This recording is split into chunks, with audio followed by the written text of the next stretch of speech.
नवी मुंबई। 1970 साली नवी मुंबईची डेव्हलपमेंट सुरू झाली।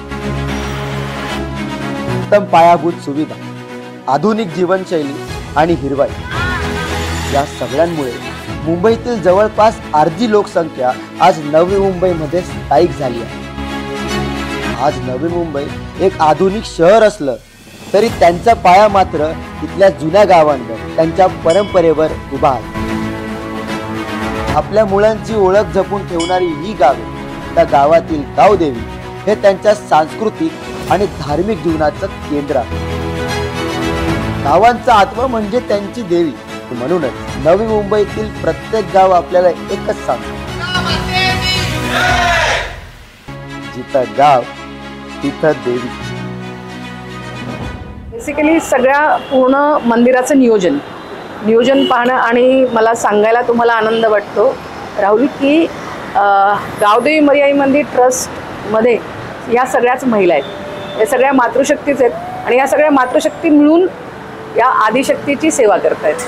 म्हणजे हे आमच्या मंदिराचं वैशिष्ट्य आहे की जर का आपण इतर मंदिरांमध्ये बघितलं तर तिथे पुरुष तुम्हाला बघायला मिळेल की त्या ट्रस्टवरती पुरुषांची संख्या आहे, पण या मंदिराचे ज्यांनी जीर्णोद्धार केला ते माझे पती जे आत्ता हयात नाही आहेत, पण कार्यसम्राट होते, इथले लोकल नगरसेवक पण होते आणि त्यांनी ह्या मंदिराचा जीर्णोद्धार जुगावचे सगळे जे ग्रामस्थ आहेत त्यांच्या सगळ्यांच्या सहकार्यांनी मिळून हा जीर्णोद्धार झालेला आहे। ही त्यांची इच्छा होती, हां माझ्या मिस्टरांची इच्छा होती की सगळ्या मातृशक्तींनी महिलांनी पुढे व्हावं आणि त्यांनी प्रत्येक वेळेस म्हणजे इथे मंदिरामध्ये आमचे हळदी कुंकूचे कार्यक्रम असो, कुठली पण सामाजिक कामामध्ये त्यांची अशी इच्छा होती की महिलांनी पुढे व्हावं, महिलांनी पुढाकार घ्यावा। जर ती घर सांभाळू शकते, घरामध्ये कशा पद्धतीचं नियोजन असलं पाहिजे आणि ती आदिशक्तीचं स्वरूप आहे। विद्या समस्ता स्तव देवी भेदा स्त्रिय समस्ता सकला जगत्सु, जगामध्ये जेवढ्या पण स्त्रिया आहेत, महिला आहेत, त्या तुझंच रूप आहेत, अंशरूपामध्ये तू आमच्या सगळ्यांमध्येच विराजमान आहे। तर त्याच्यामुळे स्त्री शक्तीच ती देवीचं मंदिर जास्त व्यवस्थित सांभाळू शकते असं मला वाटतं। पूर्वी मंदिर लहान होता, कौलारू होता, जास्तीत जास्त 10 बाय 10चा मंदिर होता आणि जास्तीत जास्त 10 लोक भरली म्हणजे तिथं गर्दीच व्हायची। आणि 1974-75ला पूर्वी घट्ट बसायची, फक्त घट्ट। आणि मग काही लोकांनी त्याची केली का देवी आणली म्हणून, मग तेव्हा ती देवी पण आणायला लागलो आम्ही। मग ती देवी 1985 साली देवी आणायला लागली, मग ती त्याच मंदिरात हे केलं। मग नंतर लोकांनी आमच्या मंडळाने हे केलं का नाही मंदिर बांधू शकत आपण, मग तो पुढाकार घेतला, मग गावकीच्या सगळ्या विचारांनी आणि तो मंदिर पूर्ण करून घेतला 2002 ते 2003 पर्यंत।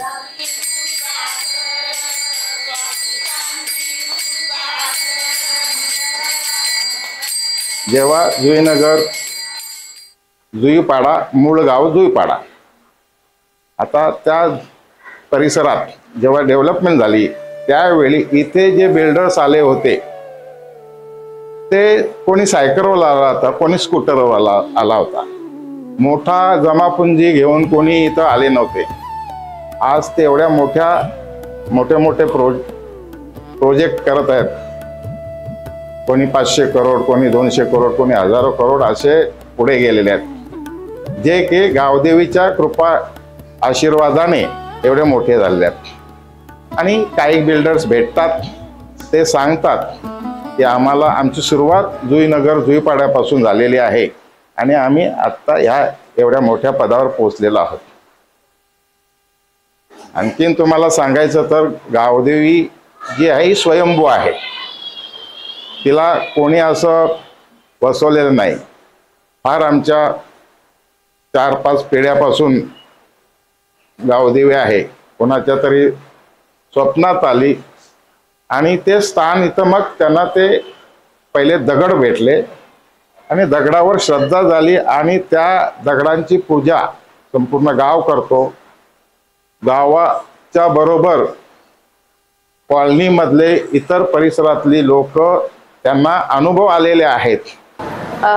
मुळात ही फार पुरातन मंदिर आहे आणि श्रीमंत गावदेवी मरियाई मंदिर म्हणजे श्रीमंत गावदेवी मरियाई इथं इथे वास्तव्य आहे। मूळ देवी गावदेवी आहे आणि तिच्या जर का तुम्ही आजूबाजूला बघितलं उजव्या आणि डाव्या बाजूला, तर नागेश्वर आणि सिद्धेश्वर हे तिचे आपण असं म्हणू की आजूबाजूला या मंदिराचे रक्षक, जसं जिथे देवीचं मंदिर आहे तिथे काळभैरव आहेत, तर तसे इथले आपले ते क्षेत्रपाल असं आपण त्यांना म्हणू शकतो, नागेश्वर आणि सिद्धेश्वर.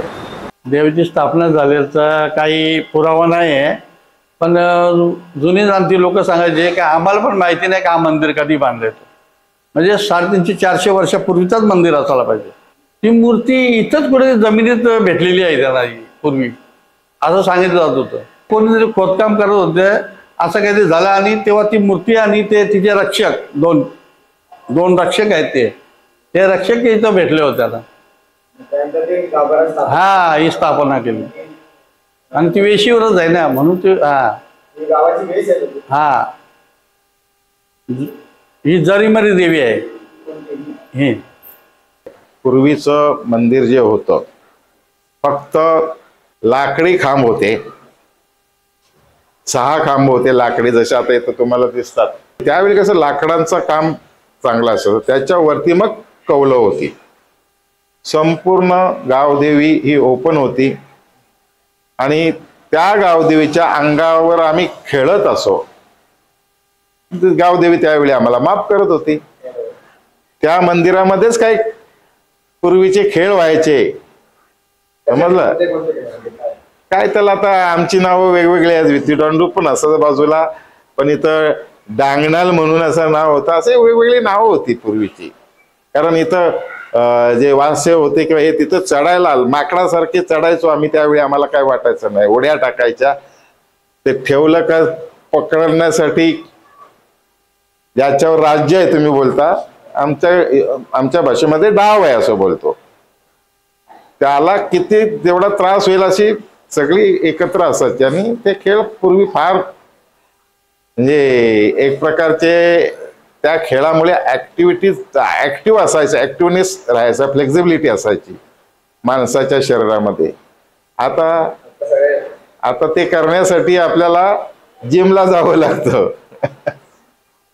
मुळात ही जमीन इथल्या ग्रामस्थांची, ज्यांना आपण आगरी समाज म्हणतो, त्यांची ही इथली शेतजमिनी इथे पहिले होत्या.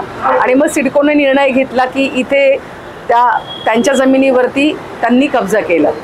सिडको इथे आली आणि त्यावेळेस सगळ्यात पहिलं जे गाव होतं जे त्यांनी सिडकोने अंडरटेक केलं ते झुगाव होतं. आणि त्यावेळेस झुगावाने खूप संघर्ष केला आणि तेव्हा त्यांच्या जमिनी गेल्यानंतर पुन्हा सिडकोने सांगितलं की हे मंदिर आमच्या सगळ्या प्लॅनिंगमध्ये येते, तर आता हे मंदिर पण आम्हाला बाजूला करायचं आहे. मग तेव्हा ग्रामस्थांनी एक मोठं आंदोलन उभं केलं आणि त्यांनी सांगितलं की जमिनी तर तुम्ही आमच्या घेतल्या, पण आता आमच्या देवीला आम्ही हात मात्र लावू देणार नाही तुम्हाला. आणि तेव्हा त्या संघर्षातून त्यांनी सांगितलं, रमण भुईरांच्या पुढाकाराने आणि सगळ्या ग्रामस्थांनी मिळून सांगितलं की देवी बाजूला नाही होणार. त्यांनी अदरवाईज आम्हाला सांगितलं होतं की तुम्ही बाजूला घ्या, ते रस्त्याच्या मधोमध येते. तर तेव्हा ग्रामस्थांनी सांगितलं की नाही, अजिबात नाही, देवी इथेच राहणार आणि देवी कुठेच नाही हलणार आहे. का बरं मध्ये आहे? कारण प्लॅनिंग नंतर झालं. गाव तिथे गावदेवी, आधी गावदेवीचं स्थान आहे, म्हणजे सिडको नंतर आली, NMMC नंतर आली, तेव्हा तर ग्रामपंचायत वगैरे अशा पद्धतीने होत होतं. त्यामुळे मंदिर तिच्याच जागेवरती बरोबर उभं आहे. नंतर हे टाउन प्लॅनिंग आणि हे सगळं काही आलेलं आहे, त्याच्यामध्ये म्हणजे सगळीकडे पण तुला जर का बघायला मिळालं असेल तर त्यावेळेसच्या तिथल्या ग्रामस्थांनी सांगितलं असेल की ठीक आहे आम्ही बाजूला करतो किंवा असं, पण इथल्या ग्रामस्थांनी ते होऊ दिलं नाही. त्यांनी सांगितलं की नाही, की जमिनी गेल्या पण गावदेवीशी आम्ही तुम्हाला बिलकुल पण छेडखानी करू देत. खैरनार म्हणून होते महापालिकेचे साहेब, ते अतिक्रमण विरोधी होते. तर ते मंदिराची थोडी भिंत अशी त्या साईडला आली होती, त्यामुळे त्यांनी ते आले, ते तोडायला आले. तर आमचे एक भाविक आहे, अण्णा आहेत साऊथ इंडियन, त्यांनीच ती गोष्ट सांगितली. तर ते म्हणाले की जसं JCP आणला आणि JCP घातला ती भिंत तोडायला, तसंच त्याच्यातून ते थोडंसं उखडलं गेलं ना, त्याच्यातून एक साप निघाल्यानंतर मग सगळ्यांची पळापळ झाली ती, कारण असं काही सापांचा एरिया नव्हता हा. आणि मग ते निघून गेले ते.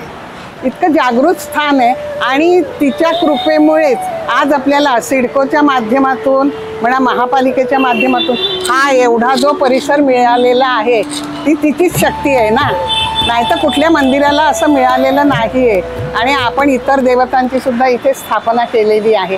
तर सगळ्या देवता आपल्याला एकाच ठिकाणी विराजमान दिसतात आणि सगळ्यांचे आशीर्वाद आपल्याला मिळतात. प्रत्येकाला असा प्रश्न पडतो की ही गावदेवी किती जुनी आहे. सगळेच जण विचारतात प्राचीन प्राचीन म्हणजे किती प्राचीन आहे.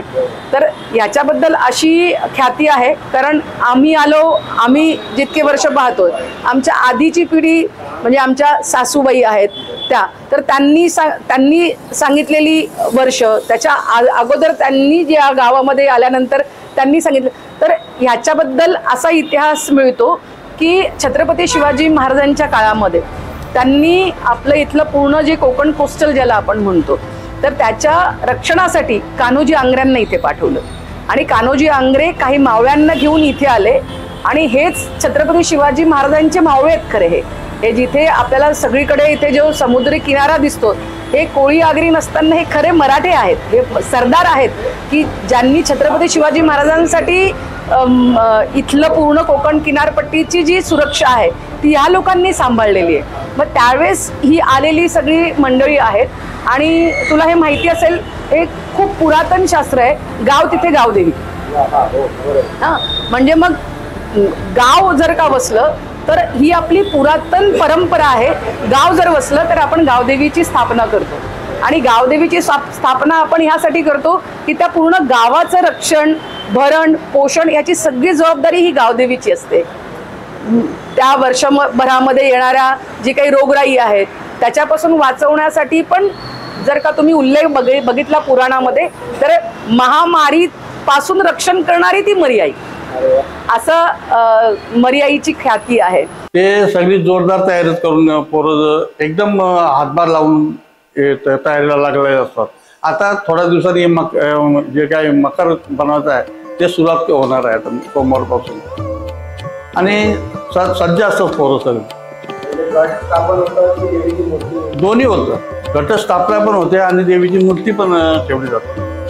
9 दिवस एवढा सगळ्यांचा उपवास असतो इथं आणि इथं आरतीला पूर्ण गाव जे इथं कोणी बाहेरचे रहिवासी आहेत ते पण इथं सगळ्यांना आरतीला हे दिलं जातं. पुढे लोक असतात का इथं यायला उसाला पण जागा नसते एवढे लोक असतात आणि प्रसाद एवढा येतो ना ते वाटायला पण बराचसा टाइम जातो एवढे प्रसाद घेऊन येतात. अशी आमच्या देवीची सगळी भक्ती आहे. तिचा जो दिवस आहे खास वार्षिक तर तो चैत्रषष्ठी आहे आणि चैत्रषष्ठीच्या अगोदर जी चैत्र पंचमी येते त्या पंचमीला जुगाव ग्रामस्थवासी पालखी घेऊन येतात. पालखी सगळेच जण मिळून सजवतात. तर तिथले पण आतमध्ये गावामध्ये सगळे तरुण मुलांची मंडळ आहेत तर ते पालखी सजवतात. सगळेजण ग्रामस्थवासी त्यासाठी तयार असतात, उत्सुक असतात कारण देवी त्यावेळेस घरोघरी त्यांना भेटायला जाते. तेव्हा एकदम असे नॉर्मल होती म्हणजे एवढा काय म्हणजे असा डोनेशन काय एवढा येत नव्हता म्हणजे आपापल्या खिशातनं पण कोणी असे देऊन एकदम हे होत होतं. आता लय जोरात होते एकदम डीजे नसावा बँडच असावा हा पारंपरिक. तर तो वर्षातला असा एक दिवस आहे की मग तेव्हा सगळेजण ग्रामस्थ येतात, पालखी सजवतात, देवीची पावलं देवीचा मुखवटा अशी साक्षात आणि आवाहन केल्यानंतर काय नाही आहे तर त्याचं चित्र बघायला मिळतं. मग असे सगळे जुगाव ग्रामस्थ एकत्र येतात, तिचा उदो करतात, आरती करतात आणि मग सगळे वाजत गाजत छान सुंदर नटून सजून सगळ्या आमच्या लेकी ज्या बाहेर दुसऱ्या गावात दिलेल्या आहेत त्या येतात. आमच्या सुना छान सुंदर नटतात. असे सगळेजण छान नटून तटून तिला घ्यायला येतात. पूर्वी खेळत होतो ना. पूर्वी जेव्हा 1985 ते 90 म्हणजे 90 5, 7, 10, 15 वर्ष असं मी खेळलो तेव्हा गरबा. तेव्हा एक होतो ना जरा जवानी होता. हा आता जरी आलं तरी काय फक्त पायाने चांगल्या चालू शकतो दुसरं काय. आता काय वय राहिलं का आमचं. आनंद आनंद होतो का आपलेच काहीतरी चालू ठेवले या लोकांनी.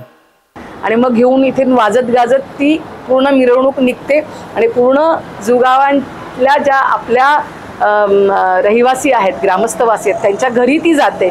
मग ते तिची आरती करतात.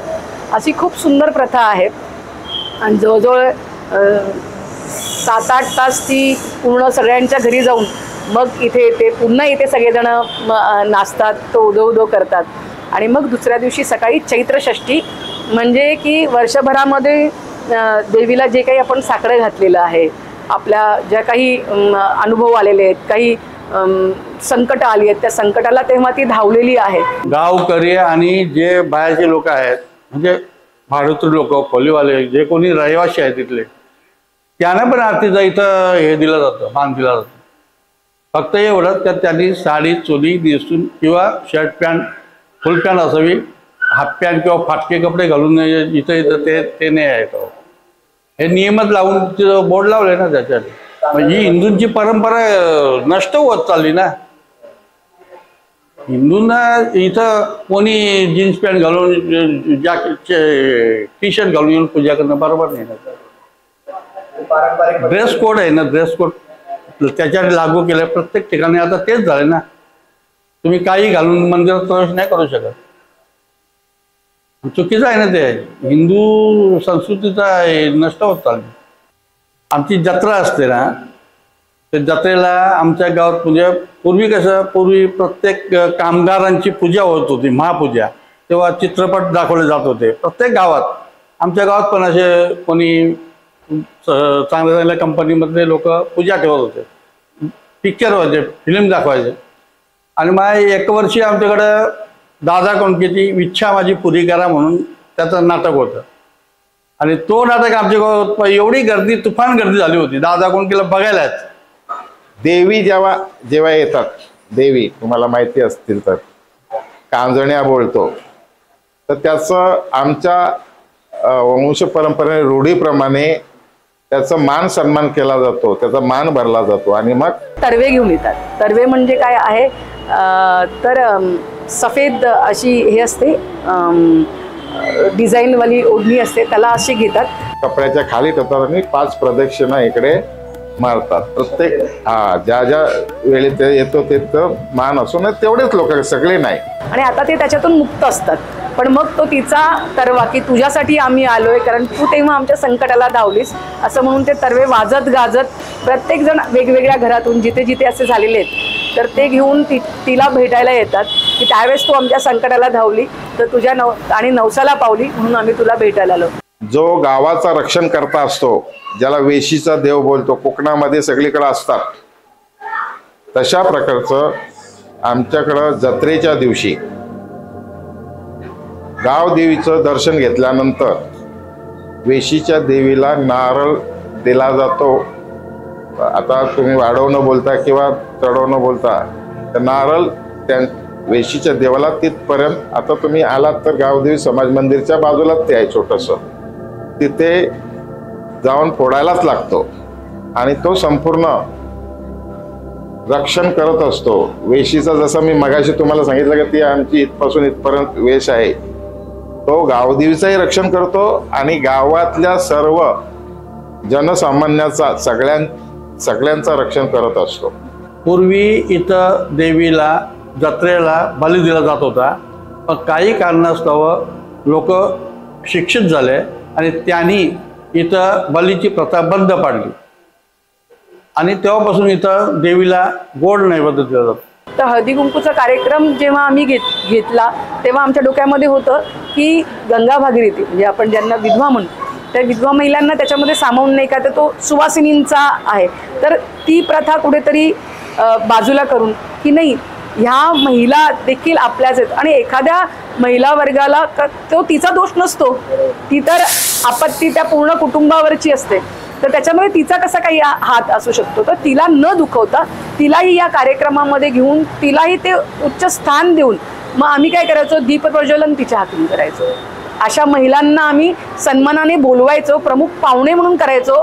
त्या कार्यक्रमाचे अध्यक्षस्थान देऊन आम्ही त्या महिलेकडून दीपप्रज्वलन करून तिला तो मान देऊन, आणि जवळजवळ किती 25 ते 30 वर्ष आम्ही तो उपक्रम राबवला. ही देवी नवसाला पावणारी आहे आणि कितीतरी लोकांना त्याचा अनुभव आलेला आहे. आणि लोकांनी इथं ज्याला ज्याला नवसाला पावलंय त्यांनी इथं चांदीचे कोणी डोले दिल्यात, कोणी पादुका दिल्यात, कोणी सोन्याच्या दागदागिने देऊन त्यांना देवी पावलेलीच आहे. पण श्रद्धाने तिची भक्ती केल्यानंतर ती देऊन नवसाला पावणारच आहे. आता मी लग्न कार्यासाठी शिल्प पाडायला चाललो होतो. त्या आडिवली गावाजवळ जात असताना ब्रिज उतरता वेळेस ब्रिजच्या कॉर्नरला टायर पंक्चर झाला आणि त्यामुळं माझी गाडी एक साईडला पलटी झाली, लेफ्ट साईडला. तेव्हा आजूबाजूला मेन हायवे असल्या कारणाने माझ्या गाडीमध्ये 3 लेडीज होत्या. माझी बायको, सासू आणि दुसरे 3 होते आणि मी पकडून 4. पण कोणा जास्त हानी झाली नाही. गाडी पलटी झाली त्यावेळेस आम्ही घाबरून गेलो आणि अचानक पाठीमागे बघतो तर सर्व गाड्या थांबल्या आणि एक लेडीज आली. ते धीर दिले आम्हाला, म्हणजे काय बोला आज नेहमी आता इथं असंच होत असतं, असा धीर दिला तेव्हा आम्हाला जरा बरा वाटला. नंतर आम्ही फोन केला आमच्या माणसांना, तेव्हा ती माणसं आली. ती माऊलीची कृपेने सर्व व्यवस्थित झालं. माझ्या दोन्ही गुडघ्यांचं ऑपरेशन झालं होतं, रिप्लेसमेंट दोन्ही मी एकत्र केले होते. मी रात्री रूममध्ये झोपली होती, म्हणजे त्या विश्वासाने माझ्याकडे पोथ्या, देवीच्या आरतीची पोथी म्हणा, रामरक्षाची पोथी ह्या उशाशी होत्या. मी घाट रात्रीची झोपली होती, पण मला रात्रीच्या ह्याच्यात अगदी असं पायावरून स्पर्श झाला की कोणीतरी हात फिरवते आणि मी जागी झाले. म्हणजे मला वाटलं की नर्स वगैरे हात फिरवत असेल, पण रूममध्ये कुणी नव्हतं आणि माझी रिकव्हरी ही खूप पटकन झाली. म्हणजे जो ऑपरेशन करून दोन्ही पायाचं एकदम केलं होतं, पण माझं एकदम सक्सेसफुली, म्हणजे त्याचा मला काही त्रास झालेला नाही आहे. म्हणजे ही कृपा म्हणजे त्या देवतेची आहे की त्यांनी मला येऊन खूप मदत केली आणि मर्याईचीच म्हणता येईल, कारण तिची सेवा ती करून घेते आणि तिचं फळ ती आपल्याला देते. पण देवीला ज्या येणाऱ्या साड्या आहेत, कारण आमच्या मर्याईला खूप चांगल्या प्रमाणामध्ये साड्या येतात, म्हणजे कारण ती नवसाला पावणारी आहे. मग प्रत्येकजण काही ना काही नवस करतात की आई हे जर माझी इच्छा पूर्ण झाली तर फुल नाही फुलाची पाकळी म्हणून मी तुझ्यासाठी साडी घेऊन येईल, ओटी भरेन. तर इतक्या साड्या येतात, तिला अगणित साड्या येतात की पुढे त्या साड्यांचं काय करावं. कारण मग आम्ही काय निर्णय घेतला सगळ्यांनी की आपण असं करूया की एक सामाजिक बांधिलकी म्हणून 50% ज्या साड्या आहेत त्या आपण त्याची विक्री करूया. कारण कुठलंही मंदिर, घरच जर का आर्थिक ह्या सगळ्या गोष्टींमधून आपण एक खर्च करत असतो, तसं मंदिराला देखील आपले खर्च आहेत. तर मंदिराचे पण खर्च पण झाला पाहिजे आणि एक सामाजिक बांधिलकी पण जपली पाहिजे. मग 50% त्यातल्या साड्या आम्ही विकतो आणि बाकीच्या 50% आम्ही विविध आपल्या महाराष्ट्रातले जे आदिवासी पाडे आहेत त्या आदिवासी पाड्यांवरती जाऊन आम्ही त्याचं वाटप करतो. नवस बोलले जातात ना, कोणी नारळ 20 नारळाचे तोरण बांधेन, 5 नारळ तोरण बांधेन असं करून जातात ना. इथं या खिडक्या सगळ्या भरलेल्या असतात नारळाने. आणि कोणी प्रसाद देतो, जर माझं हे काम जातं 5 किलो पेढे हे आणि ते आणि कोणी नथ जास्त पडतात इथं सोन्याचे, त्या देवीच्या नवस बोलतात. 83 साली जवळजवळ माझ्या मुलाला गोवर आला होता. मग त्यावेळी मी ह्या मंदिरात घेऊन आले होते त्याला. तर इथे काहीच नव्हतं, म्हणजे रस्ते नाही, काही नाही. पाऊल वाटेने आली होती मी. अगदी छोटंसं मंदिर होतं आणि मिळमिळत्या दिव्यामध्येच होती आई ती. तर तेव्हापासून मी ह्या मर्याईला ओळखते आणि तिच्या कृपेनेच मला आज म्हणजे जवळजवळ आज 35 वर्ष झाली मी तिच्या समोरच्या बिल्डिंगमध्येच माझं घर आहे आणि पहिल्या माळ्यावर आहे. मला सतत तिच्या सान्निध्यातच आहे मी. चेंबूरचे जोडप्यांचा मी अनुभव सांगतो. ते चेंबूरचे जोडपे नवरात्रीमध्ये मोठा असा डबा प्रसाद घेऊन आले होते इथे. तर अनायसे मी नेमका, कारण नवरात्रीमध्ये बहुतेक भरपूर वेळ मी इथेच असतो. माझ्याबरोबर माझे इतर सहकारी हे एक्स खजिनदार रामनाथ ठाकूर आहेत, बालराम गावंड सहखजिनदार आहेत आणि गावातले इतर सहकारी असतात. त्या हिशोबात बघितलं, त्या महिलेला मी विचारलं, ताई हा तुम्ही काय आणले याच्यात? म्हणे हा प्रसाद आहे, सगळ्यांना दर्शनाला येतात त्यांना वाटण्यासाठी हा प्रसाद आणलेला आहे. बोले एवढा प्रसाद? अहो म्हणे आम्हाला देवींनी दिलंयच तेवढं मोठं. तर काय दिलंय मी विचारलं तर म्हणे मी चेंबूरची राहणारी, काही कारणास्तव आम्ही चांगल्या फ्लॅटमध्ये राहत होतो, मोठ्या फ्लॅटमध्ये, करोडोच्या हिशोबात आमची प्रॉपर्टी, पण काही कारणास्तव आम्हाला रस्त्यावर यायला लागलं आणि नाईलाजाने तुमच्या जुईनगरमध्ये भाडोत्री म्हणून भाड्याने राहायला लागले. तर मंदिरात मला येण्याची ओढ लागली. गावदेवी मंदिरमध्ये दुपारच्या वेळेला येऊन शांत वातावरणात मी गावदेवीला माझं गाऱ्हाणं सांगायचं का मला माझं जे गेलेलं ऐश्वर्य होतं, माझे जे फ्लॅट्स वगैरे गेलेले आहेत, कोणीतरी फसवणूक करून ते त्यांच्याकडनं काढून घेतले होते, ते फ्लॅट्स मला परत मिळाले. तर देवी मी तुला काहीतरी प्रसाद चढवीन म्हणून. तर तिच्या बरोबर एक छोटंसं बाळ होतं. मग तिने सांगितलं हे माझ्या भावाचं बाळ आहे. भावाला माझ्या 10-12 वर्ष मुळबाळ होत नव्हतं. मला जशी ती प्रॉपर्टी मिळाली तसे भाऊ दुसरीकडे राहणार होता. भावाला सांगितलं की एक वेळ आपण मंदिरामध्ये जाऊ आणि तुझं गाऱ्हाणं सांगू. मग भाऊ आला, वहिनी आली आणि त्यांनीही इथं शांतपणे बसून गावदेवीला गाऱ्हाणं सांगितलं आणि हे बाळ म्हणे तिच्या कृपेने आम्हाला मिळालेलं आहे. आधुनिक युगामध्ये आपल्याला ते पटत नसलं तरी सत्य आहे, सत्य घटना आहे. आणि ते लोक रेग्युलर इथे येऊन गावदेवीला भेटत असतात. तुला माहिती असेल चिपळूणमध्ये 2021च्या दरम्यान ही झाली होती आणि लँडस्लाईड पण झाली होती आणि खूप पूर वगैरे आला होता, पाणी चिपळूणमध्ये आलं होतं. तर त्यावेळेस रमणभोईर तेव्हा होते, तेव्हा एक ट्रक भरून सामान, एक टेम्पो भरून सामान, हे त्यांना लागणारे जे जे काही अन्नधान्य आहेत आणि त्याची सगळ्यांची पॅकिंग ह्या सगळ्या जणी मिळून करत होत्या. आणि असं सगळं काही सामान घेऊन मिस्टर भोईर आणि त्यांचे जे सहकारी आहेत असे तिकडे जाऊन त्यांनी वाटप केलं. तर खरोखर प्रत्येक गावात तरुण लोकांनी, तरुण मुलांनी प्रत्येक गावात अशीच मंदिरं बांधली जावी आणि हिरेने त्याच्यात प्रयत्न करायला पाहिजे, हीच सगळ्यांना विनंती आहे. आधी तर आधीच्या पिढीने ठेवलं म्हणून आज आपण हे स्वरूप पाहतोय. जर का त्यांनीच नसतं तिचं संगोपन केलं, त्यांनीच नसतं तिचं जर का गाभारा बनवला तर आज आपण बनवू शकलो नसतो. पूर्वी गावं बैठी होती पण हृदय मोठा होता. कुठलाही छोटा मोठा प्रसंग आला, एखाद्याला साधा ताप जरी झाला, ती प्रत्येक घरातला माणूस तिथे जाऊन विचारपूस करत होता. असं होतं की माझ्या घरी एखादा पदार्थ शिजला तर त्या पदार्थातले 4 वाटे शेजाऱ्यांना वाटले जात होते. ही जी आपुलकी होती, एक प्रकारे संपूर्ण गाव हा फॅमिली सारखा, कुटुंबासारखा राहत होता तेव्हा पूर्वीचं. तसं ॲक्च्युली बरोबर नाही वाटत, कारण नॅचरल सगळं जे आहे म्हणजे प्रदूषण, आता प्रदूषण जास्त व्हायला लागलं. पूर्वी एकदम सगळं हिरवाई होती ना सगळी. ज्या प्रकारे गावाचं अस्तित्व होतं ते गाव म्हणून राहिलेलं नाही, नाव फक्त गाव राहिलेलं आहे. सगळ्यांच्या बिल्डिंग झालेल्या आहेत.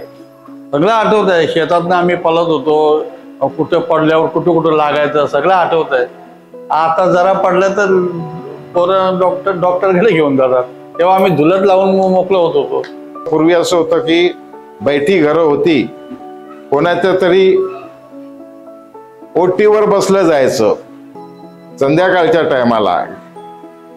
या ठिकाणी त्या ठिकाणी असं 2-4 ठिकाणी बसलं जायचं. तिथं मग गावातली लोक जमा व्हायची आणि 18 गावाच्या बातम्या तिथं. आत्ताचं युग जरी एवढं प्रगत युग असलं तरी त्यावेळेच्या बातम्या 18 गावच्या बातम्या लगेच पोचायच्या. आता एवढं प्रगत युग असून आपल्याला 2 दिवस 3 दिवस काही गोष्टी माहिती पण पडत नाही.